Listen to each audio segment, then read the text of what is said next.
ইয়া নবী সালাম আলাইকা বলার কোন অধিকার আপনার নাই। ইয়া আইয়ুহার রাসূল কি সম্মান সূচক, ও আমার সম্মানিত রাসূল। আর আপনি কত বড় বেয়াদব, আপনি বলতেছেন ইয়া নবী।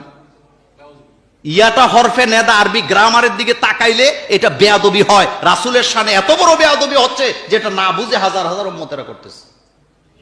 আল্লাহ কোনদিন নবীকে ইয়া নবী বলে নাই, ইয়া মোহাম্মদ বলে নাই। তুই কোন জায়গা সলিমুদ্দিন রসুল লেখা, তুই গাজা টানস দিনে 4 বার, আবার হেতে কই ইয়া নবী। বলতে হবে ইয়া আইয়ুহার রাসূল, ইয়া আইয়ুহান নবী। যদি বেয়াদবি বন্ধ করতে না পারো, আনতাহবাতা আমালুকুম, আল্লাহ পাক বলছে তোর আমলনামা বরবাদ। অনেকে ইয়া নবী সালাম আলাইকে এই শব্দ নাকি নবীজিকে খাটো করা হয়, অসম্মান করা হয়।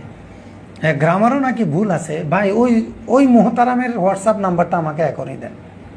যিনি বলবে ইয়া নবী সালাম আলাইকা বলা গ্রামারে ভুল আছে, অসম্মান হয়।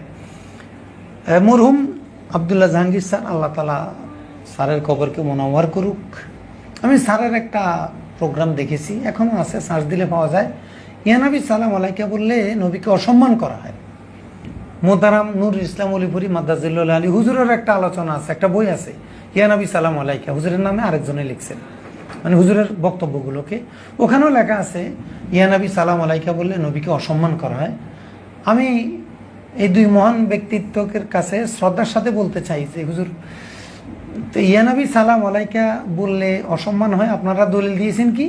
আল্লাহ তাআলা কোরআনে আইয়ুহা বলেছেন, ইয়া আইয়ুহান নবী, ইয়া আইয়ুহাল মুদ্দাসির, আল্লাহ তাআলা আইয়ুহা বলেছেন। আমরা কেন ইয়া নবী বলি? তো আল্লাহ তো কোরআনে আইয়ুহাল কাফিরুনাও বলেছেন।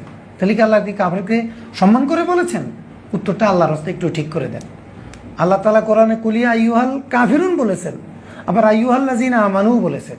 তাহলে মুমিনদেরকে সম্মান করছেন, এটা নয় বোঝা গেল। কিন্তু আইয়ুহাল কাফিরুন বলে কাফেরদেরকে আল্লাহ তাআলা সম্মান করলেন কেন?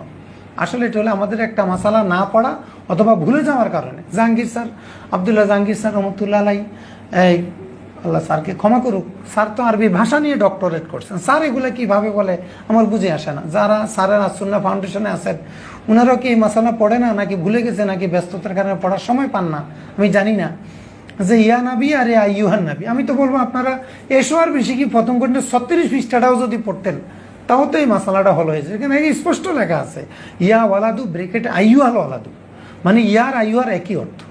তারপর আপনি সরেজামিনের আর অধ্যায়টা পড়েন, সেখানে দেখেন ইয়া ইয়া এটা হরফে নেদা, এটাকে তাজিমের জন্য আনা হয় না, আইয়ুহাকে তাজিমের জন্য আনা হয় না।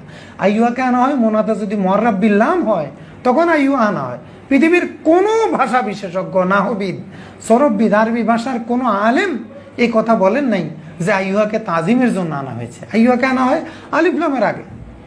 তো এটা কোত্থেকে যে বলে আমার বুঝে, এত বড় বড় মানুষ এই ছোটোখাটো কথাগুলো কিভাবে বলে আমার আসলে বুঝে আসে না।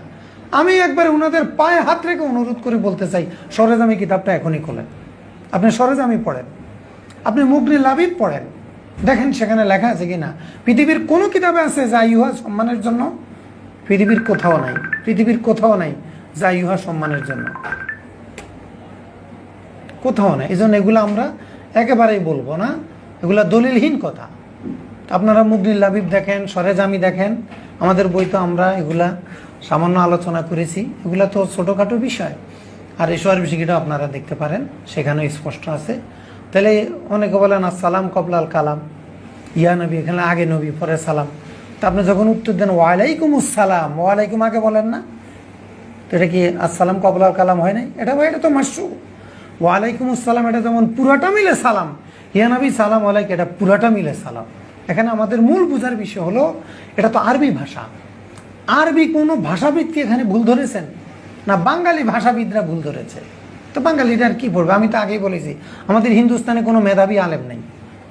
একজন হাফেজা হাদিস হিন্দুস্তান থেকে তৈরি হয় নাই যে 1 লাখ হাদিস মুখস্থ করে। এখনও মিশরে 1 লাখ হাদিসের হাফেজ আছে, এখনও মিশরের বাজারে বাজারে 8-10 হাজারের হাফেজা হাদিস ঘুরে বেড়ায়, তরকারি বেচে। আর আমাদের দেশের বড় বড় আউলামা কেরাম যারা, তারা 5,000 হাদিসও পারেন। এই জন্য আমরা মনে করি আমাদের ভারতবর্ষে মূলত কোনো মেধাবী আলেম নাই ওই ধরনের, ওনাদের মতো নাই। হ্যাঁ, একজনের তুলনায় আরেকজনে ভালো পারে, কিন্তু আজকালের মতো মেধা নিয়ে ভারতবর্ষে কারো জন্ম হয় নাই, সুইদের মতো মেধা নিয়ে কারো জন্ম হয় নাই, সাকাবির মতো মেধা নিয়ে কারো জন্ম হয় নাই। একটা সাকাবি এখান থেকে ভারতবর্ষের কোনো প্রতিষ্ঠান থেকে বের হয় নাই। এই জন্য আমাদের দেশের মানুষের যেহেতু মেধা কম, পড়াশোনা কম, এদের কথা না শুনে ওনারা যাদের কিতাব পড়ে আলেম হয়েছে, আমরা তাদের কিতাব থেকে কথা বলবো। এটা আমাদের জন্য আলহামদুলিল্লাহ বেশি নিরাপদ হবে। হ্যাঁ, তবে আমরা ওলামায়ে কেরামের মাধ্যমে সমাধান নেওয়ার চেষ্টা করব। তো রাত অনেক হয়ে গেছে, আমরা ইনশাল্লাহ আবার আগামীকালকে ঠিক ইনশাল্লাহ 9টা বসবো, কয়েকদিন চালাবো, যে কদিন আপনাদের প্রশ্নের চাহিদা থাকে। আমার হাতে কিছু প্রশ্ন আছে, ও লাইভ প্রশ্নের কারণে ওগুলোর উত্তর দেওয়া